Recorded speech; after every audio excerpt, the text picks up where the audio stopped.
Deus, em nome de Jesus, nós te engrandecemos nesta noite, te exaltamos o nome, Senhor, e declaramos que o nosso coração está aberto como uma terra fértil para a ministração da tua palavra. Pai, que o Senhor encontre em nós nesta noite, ó Deus, espaço para nos ensinar, para nos alertar, para nos preparar para grandes mudanças, ó Deus. Em nome de Jesus, apresentamos cada família desta igreja, deste rebanho ao Senhor. Pai, tenha misericórdia, que, ó Deus bendito, esta mensagem alcance o coração daqueles que não puderam vir, que não vieram por qualquer que seja o motivo, que alcance, ó Deus amado, porque o Senhor é Deus de graça e de misericórdia, e o que nós queremos para nós queremos para todos que fazem parte deste rebanho, a bênção do Senhor, em nome de Jesus, amém, Senhor, amém, amados, glória a Deus, aleluia. Vamos começar aqui, meus queridos, nessa noite. Eu queria que a gente estivesse com uma música específica. Ela vai estar na próxima quarta-feira.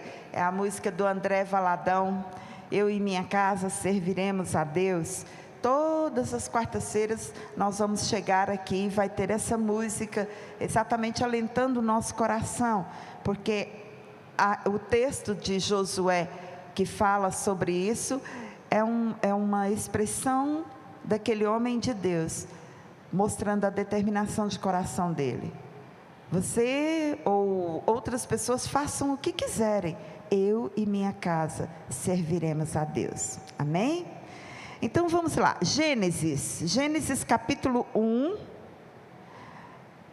verso 27, e depois no capítulo 2, dos versos 7 e 18, serão os textos para a nossa meditação.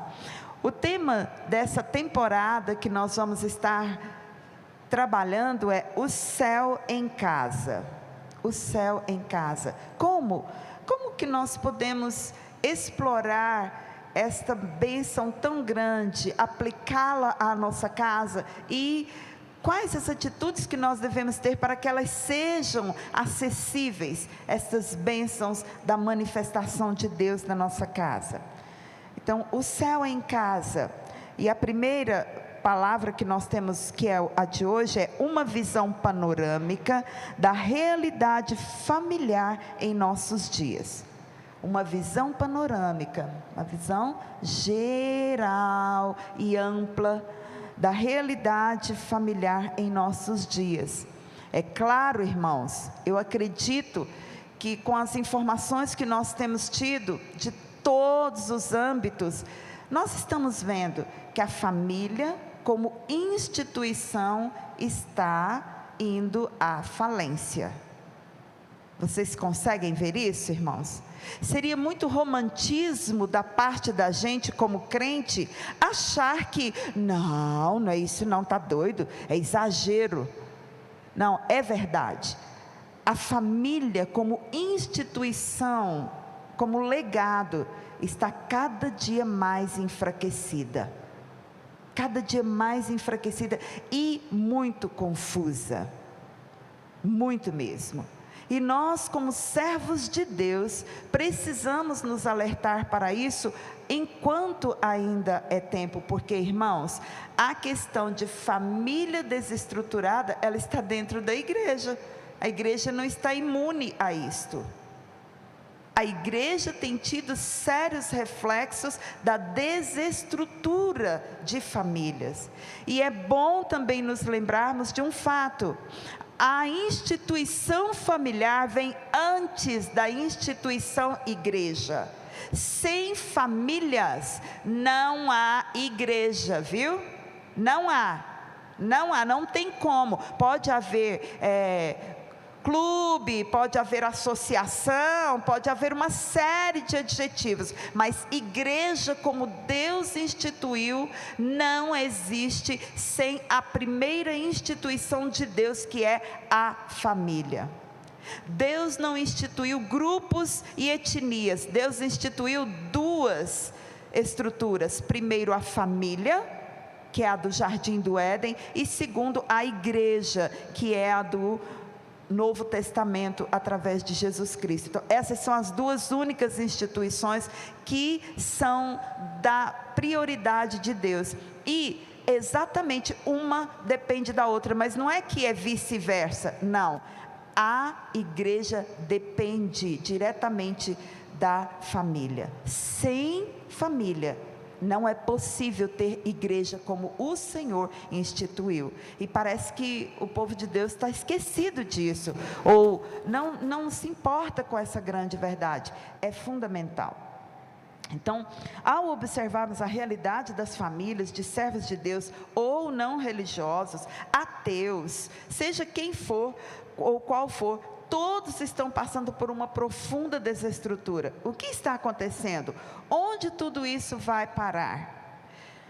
Um dia desses eu ouvi uma pessoa bastante conhecedora do assunto falando que um dos fatos, interessante isso, um dos fatos de haver tanta confusão com a ideologia de gênero, com a falta de direcionamento e com esse liberalismo que todo mundo está achando que é normal. Antigamente era pecado, escandalizava, hoje é tudo normal. Um dos propósitos do diabo em desestruturar a família com essas coisaradas todas é exatamente matar a família na raiz. E a gente parece que nunca para pensar nisso, né?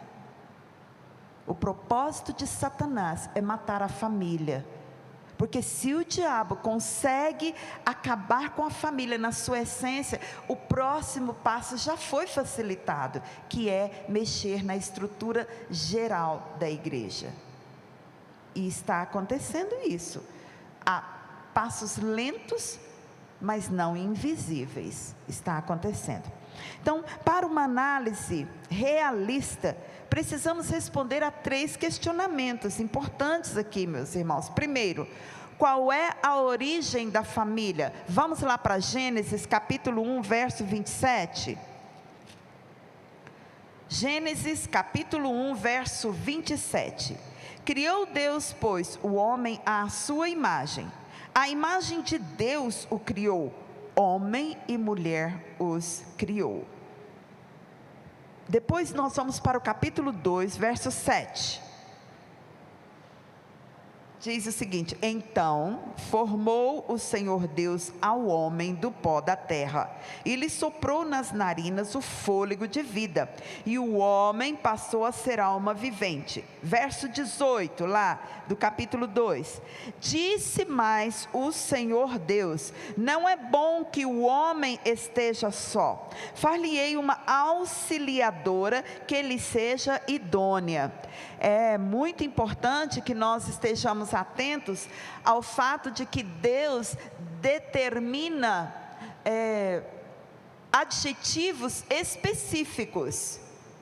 Ele especifica: não é bom que quem não esteja só. Quem? O homem. É um qualquer ou uma pessoa de gênero indefinido? Não, o homem que ele havia criado. Não é bom que o homem esteja só. Eu vou fazer para este homem uma auxiliadora que ele seja compatível, que esteja ao nível dele. E aí então Deus faz o quê?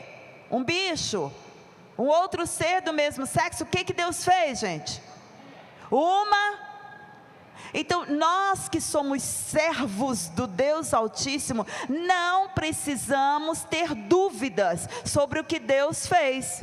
Quem tem dúvida, quem não sabe, quem não entende, quem não aceita, é quem não tem Deus. Quem tem Deus já tem definido na sua característica principal, que é a identidade dele com Deus. Ele já tem definido que Deus criou o homem e a mulher. Para quê? Para que os dois se unissem e estivessem auxiliando um ao outro, ajudando um ao outro, e assim pudessem constituir a família na presença de Deus. Não existe dúvida e nem confusão nisso, irmãos. Qualquer coisa que venha para trazer uma luz nova a isso, é no mínimo perigoso. Porque não existe dúvida. Deus fez um homem e uma mulher. Deus não fez um serzinho para crescer e depois se definir no que ele queria ser. Não, Deus já fez de forma definida. E é isso que nós, servos de Deus, precisamos não só acreditar, mas defender. Defender. 2:24.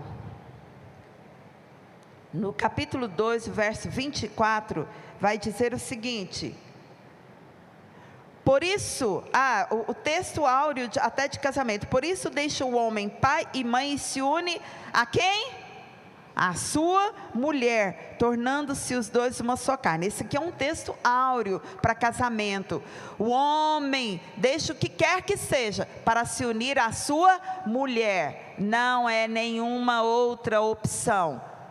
Na presença de Deus, de acordo com o propósito original de Deus, esta é a forma correta de família. Então, qual é a origem da família? 3 afirmações em resposta a esse questionamento aqui, de acordo com esse texto que nós lemos. Não é apenas uma instituição cultural. Viu, queridos? A união entre homem e mulher não é um fator cultural. Os turcos casam assim, os índios casam daquele jeito. Não é isso. A instituição familiar, ela começou em Deus, de maneira muito clara e objetiva, sem dúvidas, e perpetua de acordo com todo o desenvolvimento da humanidade. É uma instituição que ultrapassa culturas.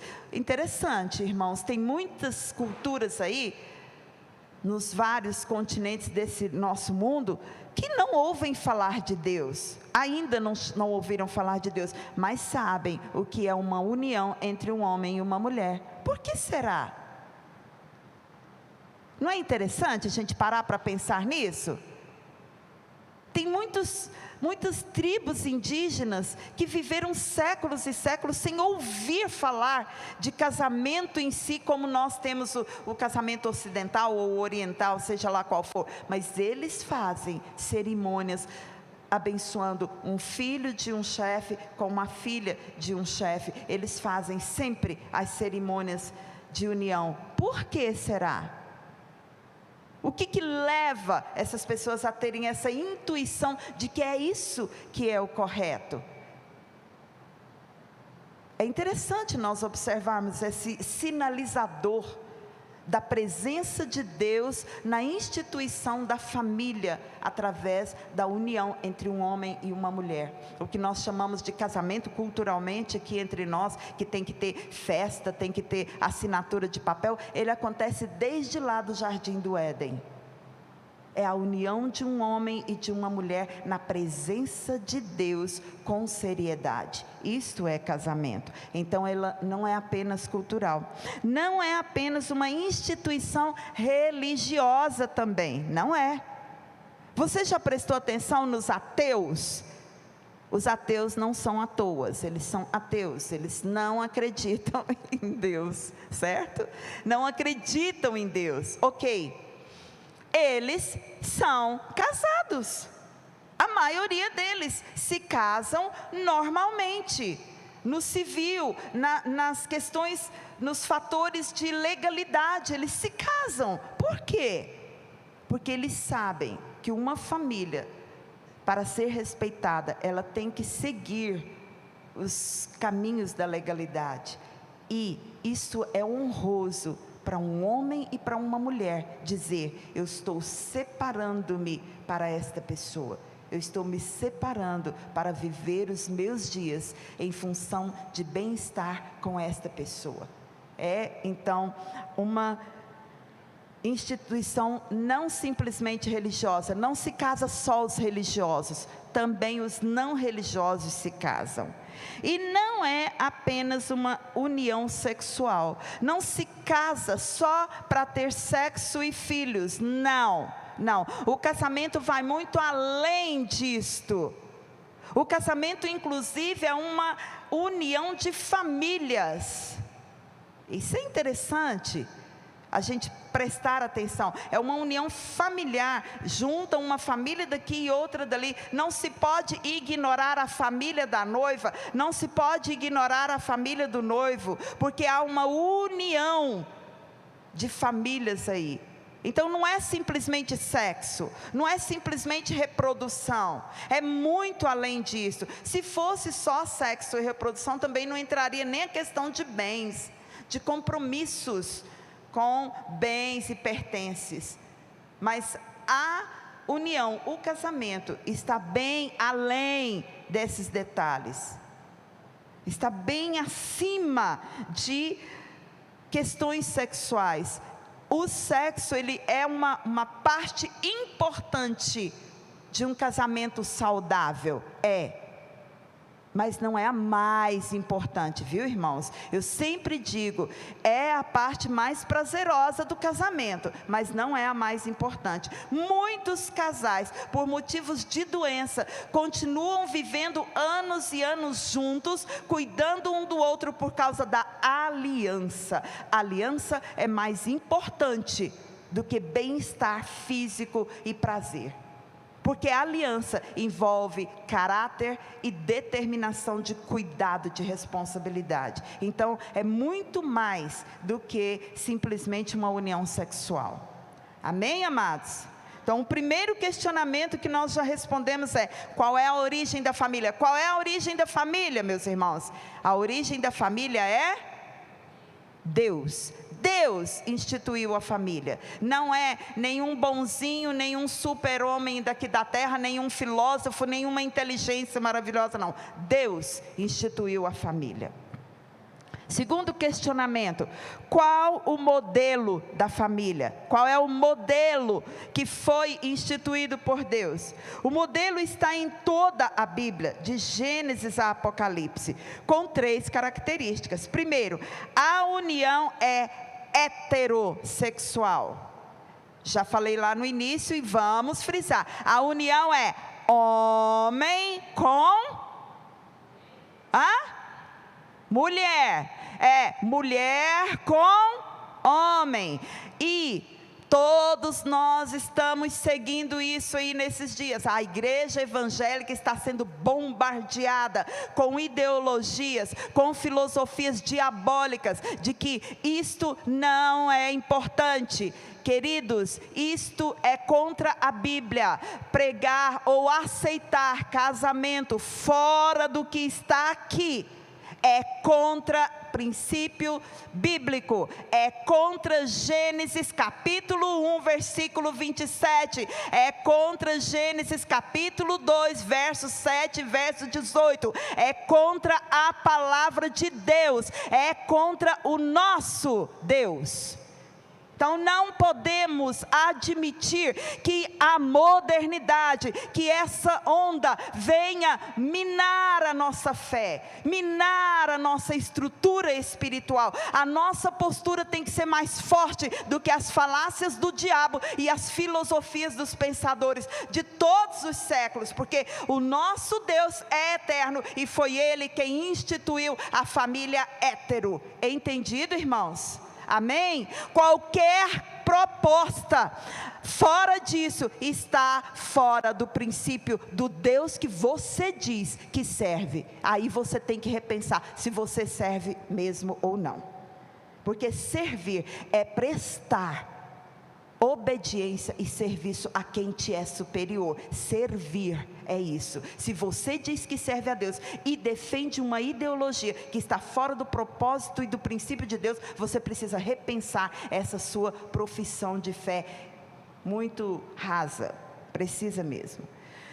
Então vamos lá. A união é monogâmica. É muito difícil para a gente hoje defender isso, com tantos registros de poligamia na Bíblia. Mas todos nós já passamos por uma explicação sobre essa questão. Deus nunca instituiu a poligamia. Deus permitiu a poligamia, mas Ele não defendeu a poligamia. E voltou no Novo Testamento esta firmeza de Deus: o homem se casa com uma mulher, a mulher se casa com um homem, e vão viver a vida. Então, a poligamia não é do coração de Deus. O casamento é monogâmico, monogamia. E a terceira característica é: a união deve ser sem ruptura. O que é isso? A união sem ruptura humana quer dizer que aquilo que diz lá no Novo Testamento, Deus ajuntou, não o separe o homem. Então, Deus ajuntou, quem vai separar? E só tem uma maneira que Deus registrou na Bíblia para separar o casal, que não seja por adultério. Qual é? Morte.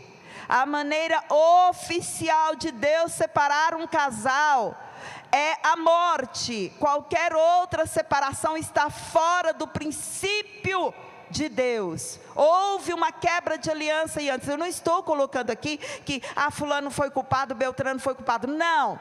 Se há adultério, já houve uma quebra de aliança. Ok, entendemos isto. Mas o propósito original de Deus foi que você viva até o último dia com o seu cônjuge. E Deus que te uniu é Deus que separa. É assim que a Bíblia ensina. Amém, amados? Aconteceu então um adultério. Vai lá na Bíblia, procura o que a Bíblia fala sobre isso. E é muito interessante quando o próprio Senhor Jesus diz que Moisés permitiu. O povo já foi com uma cartada, falou assim: Moisés impôs. E ele disse: não, Moisés permitiu a carta de divórcio. Porque não era propósito original de Deus isto. Amém, amados? É bom nos lembrarmos disso, porque senão a gente fica muito confuso. Hoje, as preferências de arroz com feijão são motivos para as pessoas se separarem. As preferências de filmes são motivos para as pessoas se separarem. Porque não pensam na seriedade deste compromisso.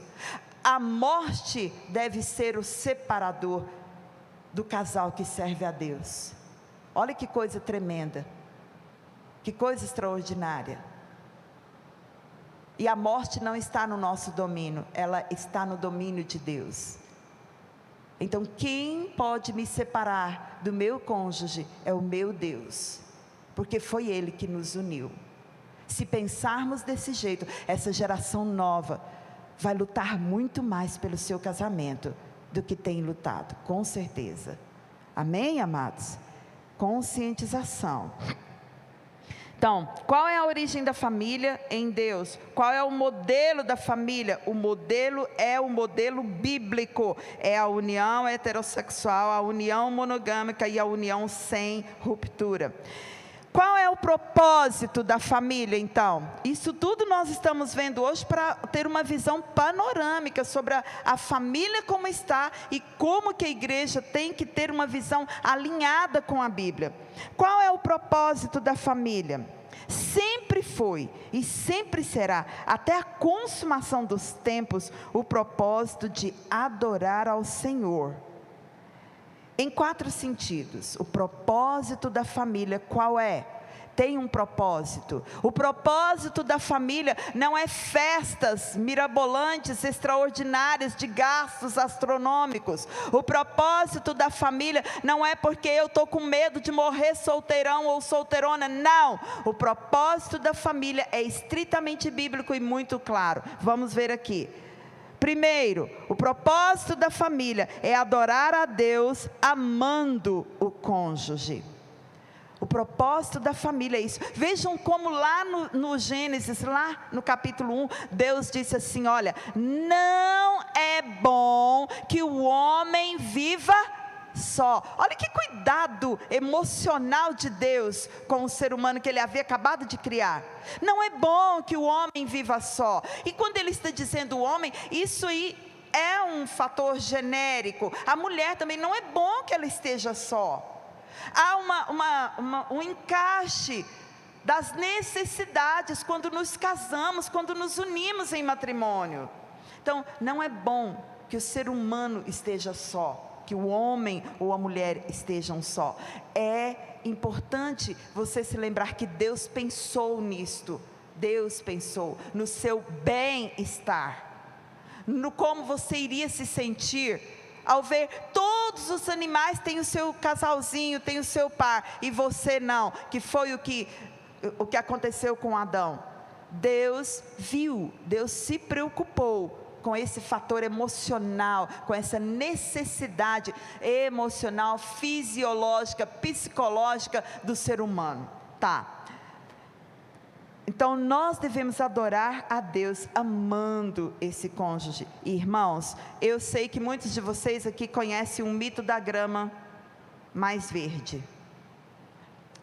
E se não conhece, procura lá, procura na internet, procura esse livro e leia. Esse livro, ele é extraordinário, porque sempre um dos males da nossa geração, não da agora, mas da geração do ser humano, é olhar para o quintal do outro e achar que lá está mais bonito do que aqui.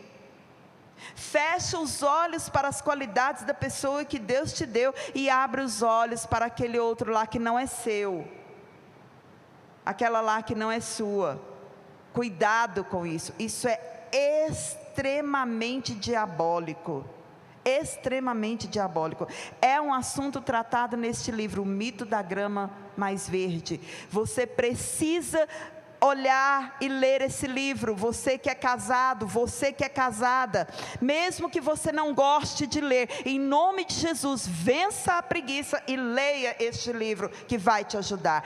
Pare de olhar para outros, pare de olhar para o que não é seu e olhe para o quanto Deus te amou, dando quem Ele te deu. Em nome de Jesus, cuide do seu cônjuge, invista no seu cônjuge, abençoe o seu cônjuge todos os dias, porque é o maior presente de Deus para você. Ele viu que você não estaria bem sozinho e colocou essa pessoa maravilhosa ao seu lado, seja homem, seja mulher. Qualidades é o que Deus nos dá para que nós possamos estar sempre apreciando a pessoa que Deus colocou do nosso lado.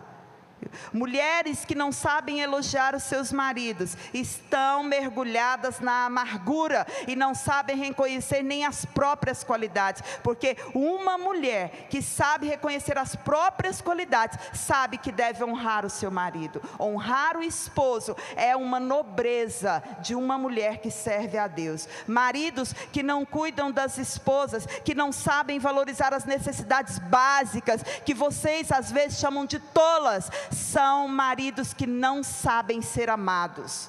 É isso que acontece, porque uma mulher foi dada para um homem no seu aspecto de delicadeza, para suprir esse lado jocoso que todo homem tem, de achar que tudo tem que ser à base de trator. Não, Deus te deu uma mulher do seu lado, delicada, cheia de qualidades sensíveis, para que você aprenda a ver a vida colorida, e isso é fundamental. Amém? Glória a Deus. Então, ame o seu cônjuge, faça um compromisso com a sua dignidade. Elogie a sua esposa, elogie o seu marido, levante dizendo: Deus, muito obrigada pela pessoa maravilhosa que o Senhor me deu, porque eu não estou só, eu estou vivendo muito bem. Eu faço isso, irmãos, eu estou dando a vocês algo que eu faço todos os dias da minha vida. Agradeço a Deus pelo marido que Deus me deu, porque ele me foi misericordioso e gracioso mesmo. Deus me ama de verdade. Deus viu o quanto eu estaria mal se eu não tivesse a pessoa maravilhosa que eu tenho do meu lado. Graças a Deus por isso. Amém? Então, faça isso, você, homem e mulher. Adorar a Deus, tendo filhos e ensinando-os quem é o Senhor. É o segundo propósito aqui para a adoração.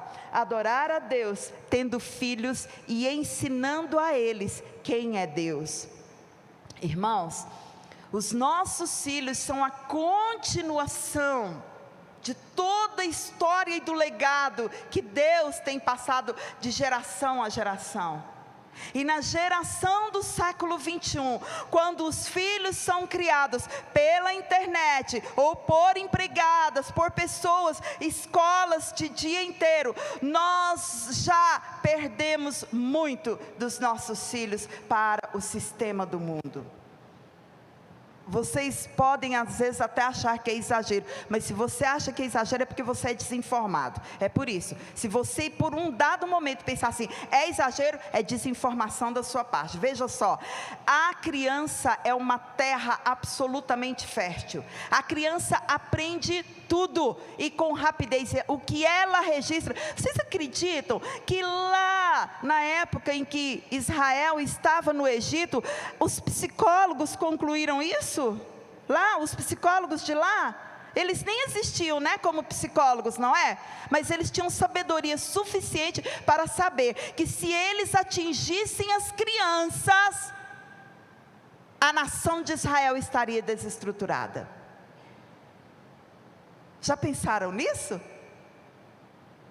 Já analisaram esse fator?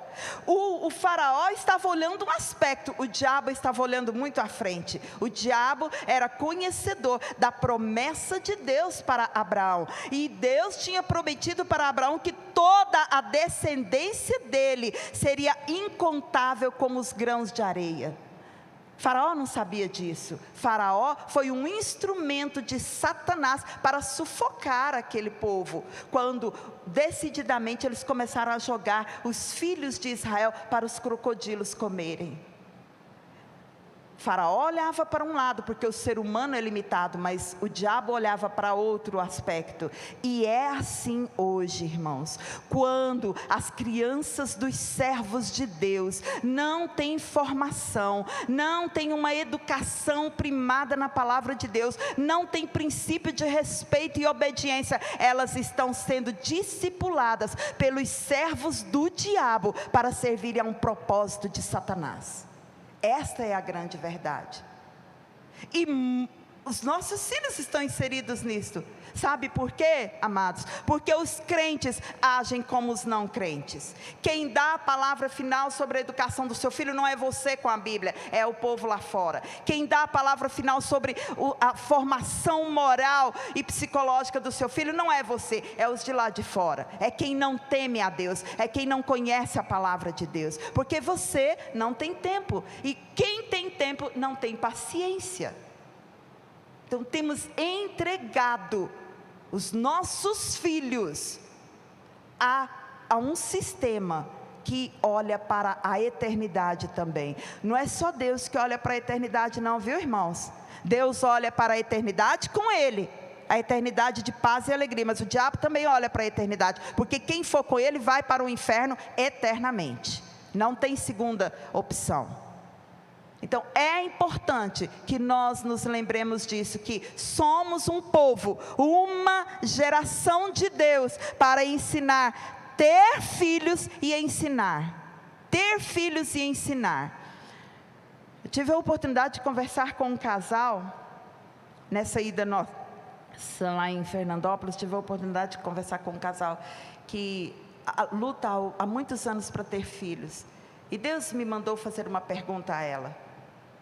Ela é uma trabalhadora, uma pessoa já bem definida no serviço. E Deus mandou eu perguntar, se ao ter aquele filho, ela iria tirar tempo para educá-lo ou iria transferir a educação dele para outros?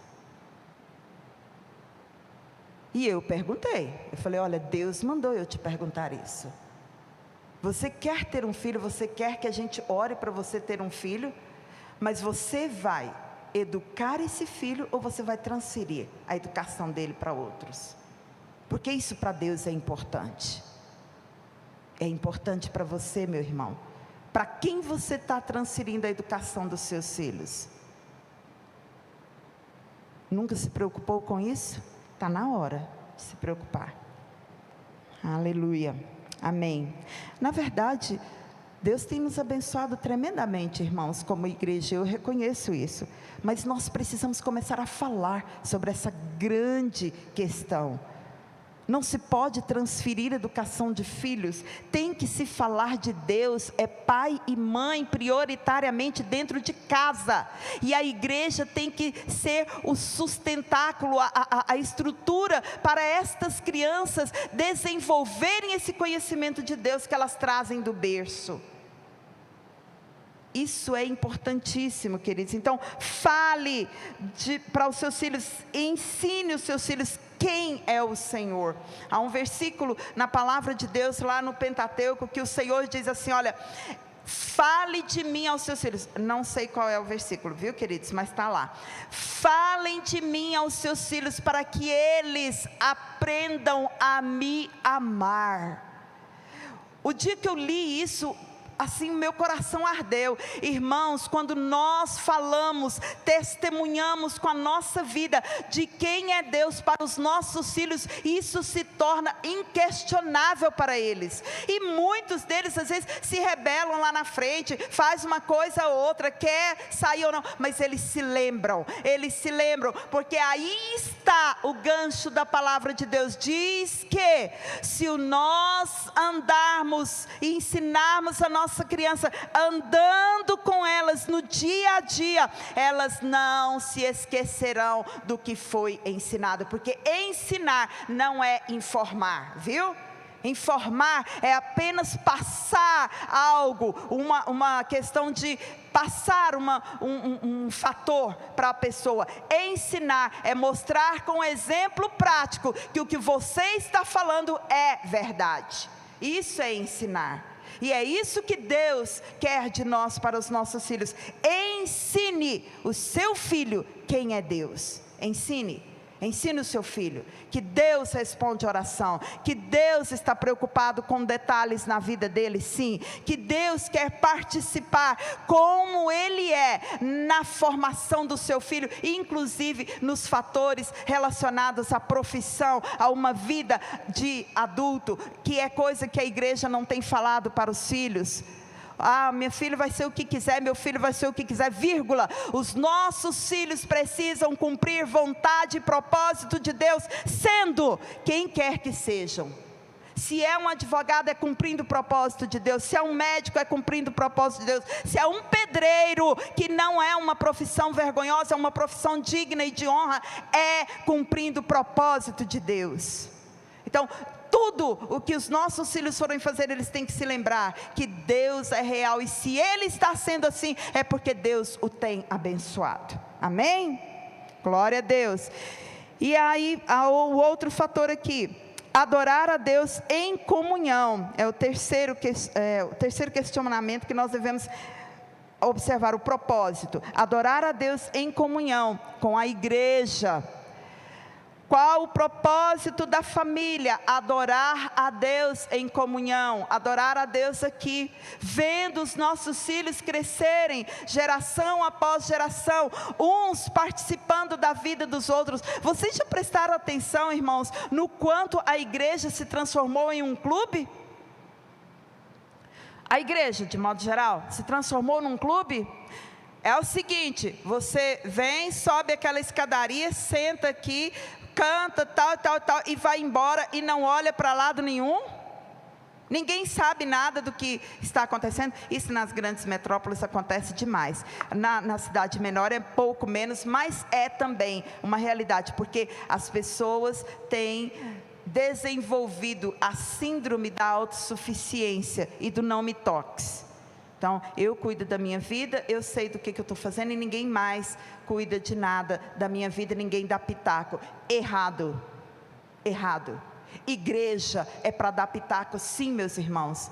Isso aí, essa postura nossa, é uma postura adquirida de pessoas mundanas. A igreja é a maior participadora da vida do ser humano que está nela. A igreja participa da educação dos filhos, a igreja participa da formação dos nossos jovens, a igreja participa das lutas dos cônjuges, a igreja participa dos desafios dos idosos, a igreja participa de tudo.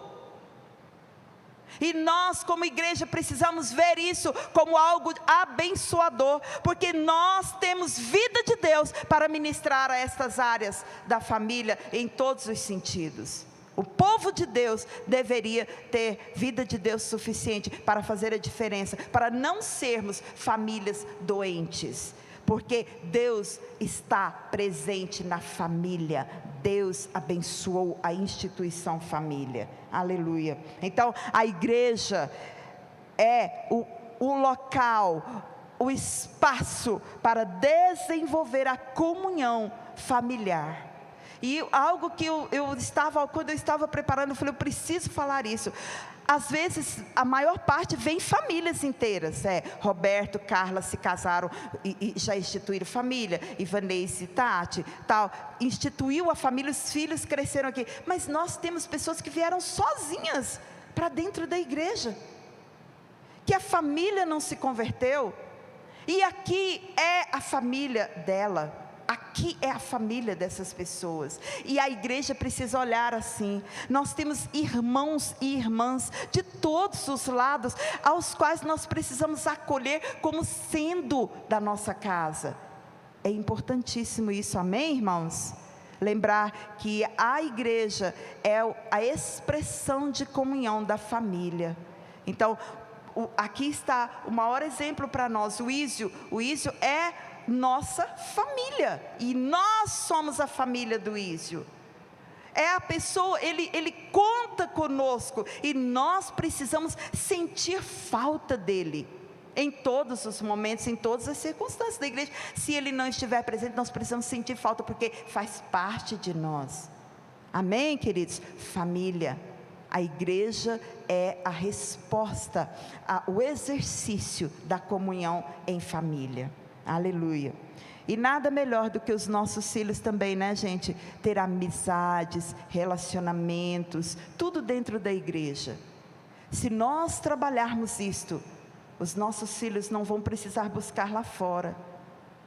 Nós vamos ter aqui dentro, e nós vamos desenvolver relacionamentos saudáveis, porque a base é a mesma.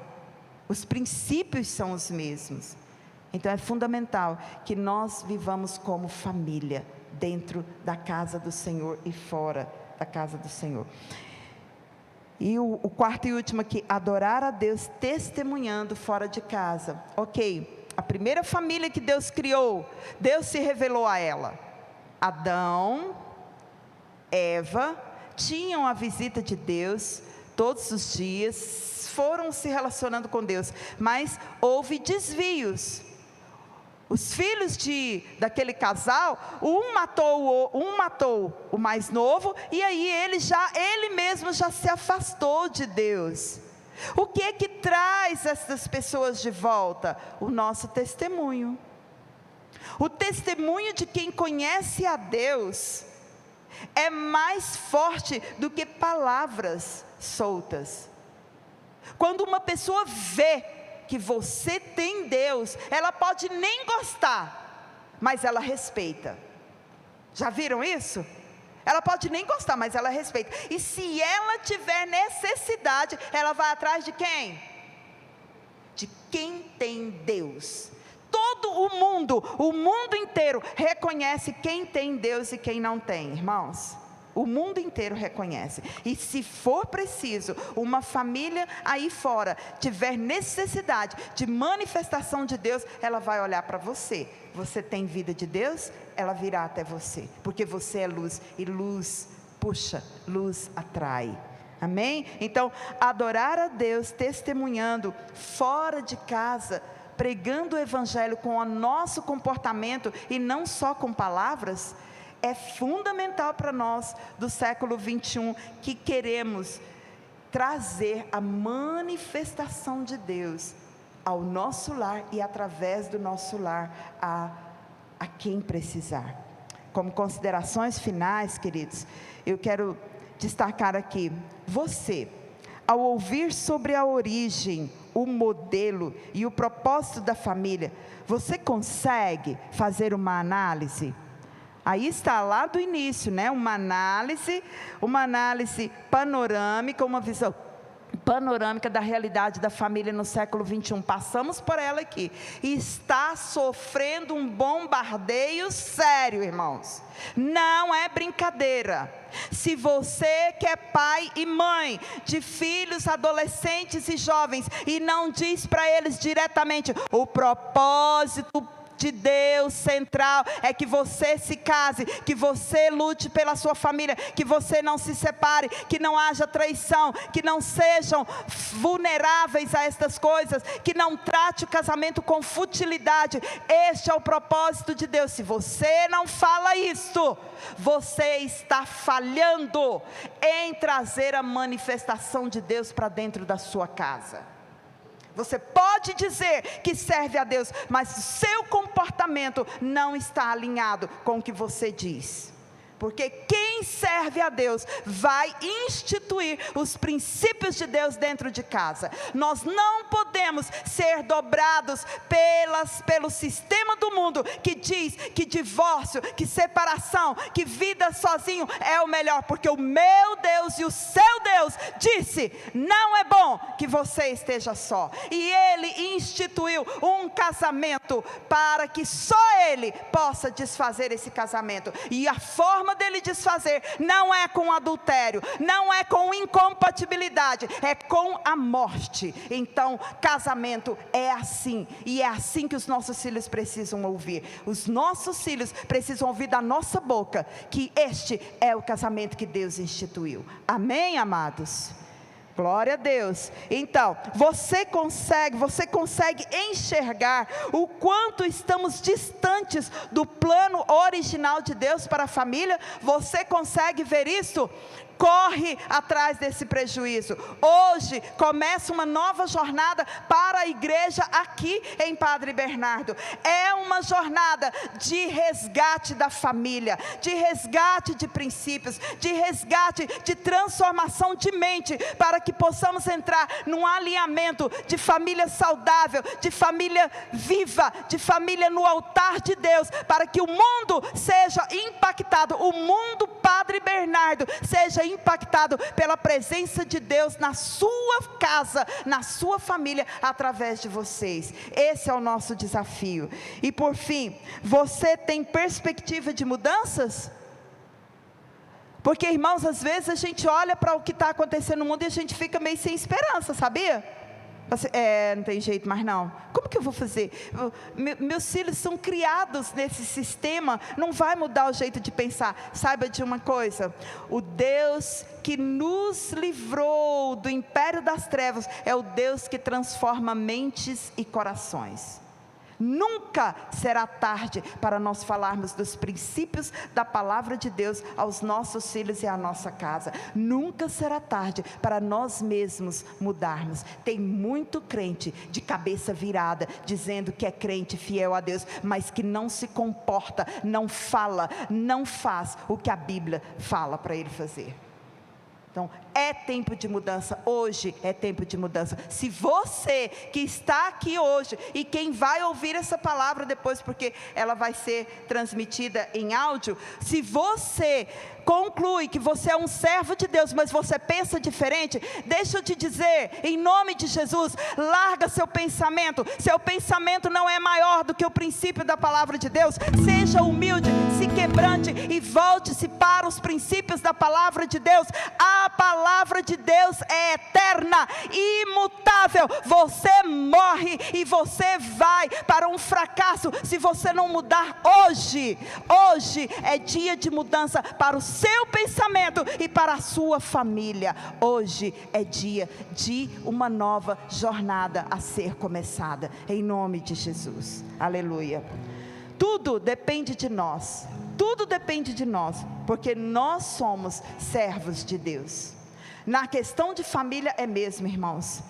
Tudo para mudança nesta geração, tudo para mudança na educação dos filhos, tudo para mudança na realidade familiar que está, irmãos, está escandaloso, escandaloso, o tanto de mortes de pais para filhos e de filhos para pais, parricidas, né, que é o que diz lá na Bíblia, filhos matando pai e mãe, e mães e pais matando os filhos. Gente, está horrível, escandaloso isso nos últimos dias. E por quê? Porque o temor do Senhor tem se esfriado a partir das famílias da igreja. O povo de Deus resolveu ser moderno, e Deus nunca nos propôs ser modernos. Deus nos propôs ser obedientes e fiéis a princípios. É isso que sempre fez o povo de Deus ser diferente. Você quer a sua família no altar de Deus? Você quer a sua casa alinhada com Deus? Seja humilde e seja obediente aos princípios da palavra de Deus. Nenhuma pessoa, nenhum filósofo, nenhum moderno fez promessas para você. O único que fez é o Senhor Jesus Cristo. Crê no Senhor Jesus Cristo e será salvo, tu e a tua casa. A única promessa para a família que nós temos é na Bíblia. O resto tudo é balela de filósofos enchidos com empáfia do quinto dos infernos, que não alimenta ninguém. Fique de pé, vamos orar pela família nesta noite. Vamos orar pela família.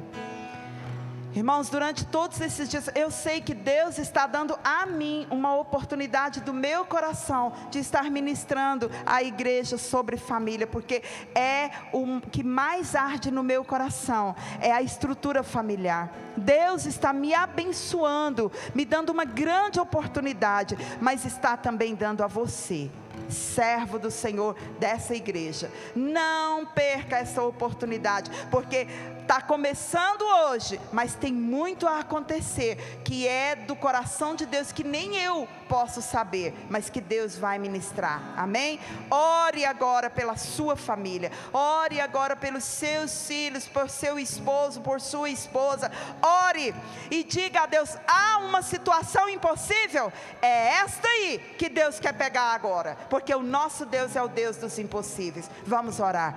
Deus querido, em nome de Jesus, nós te louvamos e te bendizemos nesta noite, pela tua palavra maravilhosa. Senhor, obrigado, ó Deus amado, porque o Senhor tem nos dado, ó Deus, oportunidade de aprender na tua palavra, de ser ministrados pelo Senhor, e nós queremos, meu Deus, ter a nossa mente transformada, o nosso coração, ó Deus bendito, derramado, a nossa vida completamente dependente do Senhor. Acreditamos, ó Deus bendito, num tempo de cura, um tempo de transformação, um tempo de resgate, um tempo de libertação para as famílias desta igreja, Senhor, para a glória do teu nome, ó Deus. Senhor, nós não queremos simplesmente pregar, falar palavras, ó Deus amado, ao vento. Nós queremos que o Senhor trabalhe nesses dias de maneira muito especial na estrutura da tua igreja, Senhor. Nós hoje, ó Deus, acobertamos as nossas crianças, os nossos pequeninos, eles são do Senhor, eles pertencem ao Senhor, e eles fazem diferença hoje para a igreja e para os lugares onde eles, ó Deus, vão, na escola, na família. Senhor, em nome de Jesus, nós não abrimos mão das nossas crianças, nós não abrimos mão dos nossos adolescentes, nós não abrimos mão, ó Deus, quando eles passam por mudanças, ó Deus, físicas, emocionais, psicológicas, tudo está aqui dentro, ó Deus amado, do propósito do Senhor. E nós queremos adolescentes abençoados, com experiências com o Senhor, para transformação de mente, para que eles não sejam, ó Deus, terra de semeadura da filosofia do diabo, da ideologia de gênero, ó Deus, do descompromisso compromisso, ó Deus, com a dignidade do casamento. Em nome de Jesus Cristo, ó Deus, nós abençoamos os nossos jovens, são lindos, são abençoados do Senhor, precisam estar, ó Deus, se apaixonando pelo casamento, de acordo com os princípios do Senhor. Ó Deus, alerta os jovens para um compromisso com o Senhor, um compromisso na profissão, um compromisso na vida, ó Deus bendito, fora da igreja, porque lá onde eles estiverem, o Senhor os estará acompanhando. Dá, meu Deus, aos nossos jovens consciência de santificação, de vida santa, e que toda a força dos nossos jovens seja usada para impactar a geração que está fora da igreja, para a glória do teu nome, Senhor. Abençoa os cônjuges, ó Deus, marido, esposa, que sejam apaixonados um pelo outro, que sejam comprometidos em defender, honrar, ó Deus, homenagear, ó Pai querido, a pessoa que está do seu lado. Senhor, que nenhum dos nossos irmãos, nenhuma das nossas irmãs olhe para a grama do outro, porque o Senhor tem dado o melhor para cada um de nós. O Senhor tem abençoado o teu povo, o Senhor tem abençoado os casais, o Senhor tem livrado as famílias do adultério, da traição, Senhor, da dor, da fraqueza. Ó Deus, em nome de Jesus, continue abençoando os casais desta igreja, abençoa os solteiros, abençoa os viúvos, abençoa, meu Deus, porque tu és suficiente para consolar, para fortalecer, para alimentar a alma, para que não se sinta só, porque o Senhor é Deus de amor, o Senhor é Deus de graça, o Senhor é Deus de misericórdia, o Senhor é suficiente para aquele que te serve com o coração inteiro. Muito obrigada, meu Deus, muito obrigada. Ajuda-nos a ir até o final desta jornada abençoados, ó Deus amado, firmes, Senhor, em nome de Jesus. Fortalece as famílias para que estejam ligadas ao que o Senhor está fazendo nesses dias, em nome de Jesus. Amém, amém, amém, queridos, glória a Deus.